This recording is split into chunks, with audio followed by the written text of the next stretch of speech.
Dengan adanya ataupun peringatan ini dapat menambahkan keimanan dan ketakwaan kita, tuan-tuan. Demi supaya kehidupan kita ini dalam keadaan mendapat redha Allah. Kenapa dia, tuan-tuan? Kerana redha Allah Subhanahu wa taala adalah segala-galanya. Kalau kita hidup atas dunia ini, jika redha Allah Subhanahu wa taala bersama dengan kita, tuan-tuan jangan bimbang. Nescaya Allah Subhanahu wa taala tidak putus akan mendatangi perkara baik. Nampak, tuan-tuan? Apabila redha Allah Subhanahu wa taala bersama dengan kita, tuan-tuan jangan bimbang. Nescaya kebaikan ini tidak akan putus, Allah Subhanahu wa taala akan beri. Allah Subhanahu wa taala akan tolong. Allah Subhanahu wa taala akan menghantar pertolongan, in tansurullah yansurkum wa yusabbit aqdamakum. Ini di antara yang Allah Subhanahu wa taala sebut. Sekiranya kamu tolong agama Allah, sekiranya kamu tolong apa yang Allah taala suruh, Allah taala akan menolong kamu. Dan Allah taala memberi kepada kamu ketetapan. Di waktu kita duduk di akhir zaman ni, tuan-tuan, kita bimbang. Kita duduk di akhir zaman ini, para hadirin dan hadirat, kita bimbang. Takut-takut keimanan kita ini tidak berada dalam keadaan ketetapan yang sebenar. Faham? Kalau iman kita kalau tidak berada pada acuan yang sebenar, kita berada di dalam keadaan yang disebut golongan yang rugi. Nampak, tuan-tuan? Kalau kita rugi di dunia, maka menyebabkan kita berada dalam keadaan susah dan sengsara. Tuan-tuan tengok orang rugi dunia, kan? Allah, kalau kita tengok bagaimana kerugian dunia.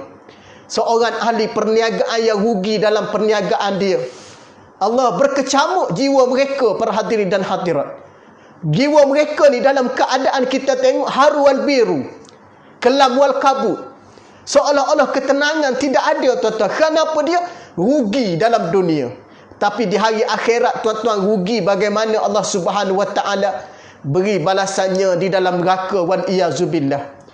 Kerugian dunia, manusia pun tidak nak dan tidak sanggup berhadapan dengan kerugian dunia. Semua kita cakap untung, tuan-tuan. Dalam dunia pun kita bercakap soal keuntungan, betul tak?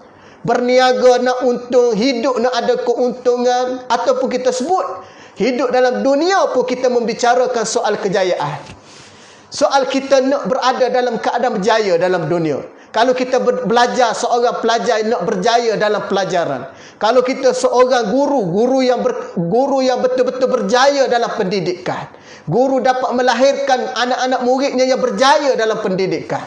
Kalau kita seorang businessman yang berjaya dalam perniagaan. Kalau kita seorang apa benda yang kita buat, mesti kita mengambil kira kejayaan menjadi keutamaan. Ini dalam dunia. Bagaimana, tuan-tuan, di hari akhirat? Pernah tak kita fikir, tuan-tuan, rahimakumullah, para hadirin dan hadirat, nampak? Untuk rugi menjadi satu, orang panggil apa dia, perkiraan. Nescaya kerugian diketepikan. Kita nak dalam dunia untung, akhirat kita beruntung. Kita beruntung di dunia, akhirat kita akan meraih yang disebut dengan bantuan yang hebat. Kita nak untung akhirat, pastikan kita menjadikan dunia ini sebagai satu jambatan untuk kita melakukan amalan-amalan memastikan kita berjaya di hari akhirat. Nampak, tuan-tuan? Kalau kita nak berjaya hari akhirat, pastikan dunia adalah satu tempat untuk kita hidamkan segala perkara baik. Nak berjaya ni, kerana kita melihat di dalam dunia ini Allah Subhanahu wa taala bekalkan kita dengan beberapa bekalan. Antaranya yang Allah Taala bekalkan kepada kita apa dia?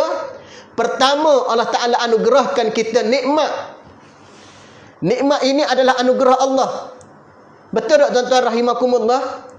Cuba jawab, betul tak? Nikmat ini adalah di antara anugerah Allah. Nikmat. Bagaimana kalau manusia ini salah guna nikmat? Tuan-tuan pernah fikir ada di kalangan manusia yang salah guna nikmat Allah? Apabila kita salah guna nikmat Allah, menyebabkan bagaimana, tuan-tuan? manusia ini akan terjerumus ke lembah kebinasaan. Ambil contoh, kaya itu nikmat, tapi bagaimana di kalangan manusia yang menyalahgunakan kekayaan?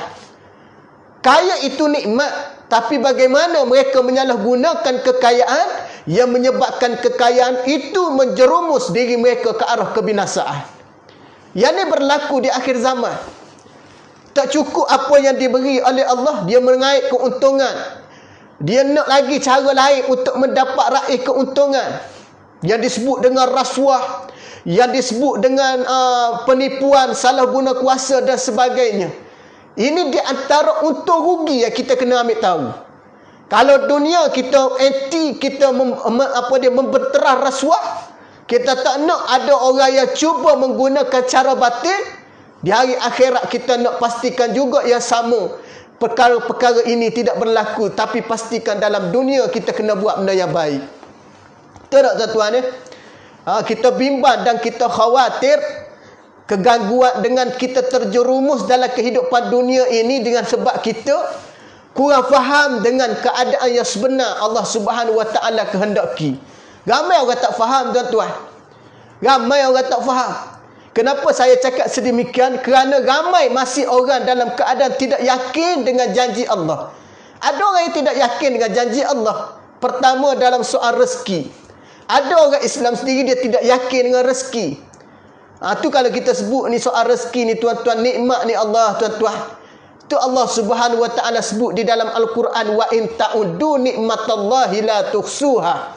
Sekiranya kamu nak hitung nikmat Allah, nescaya kamu tidak terhitung. La tuhsuha, tidak berjaya kamu nak hitung, kerana nikmat Allah itu banyak.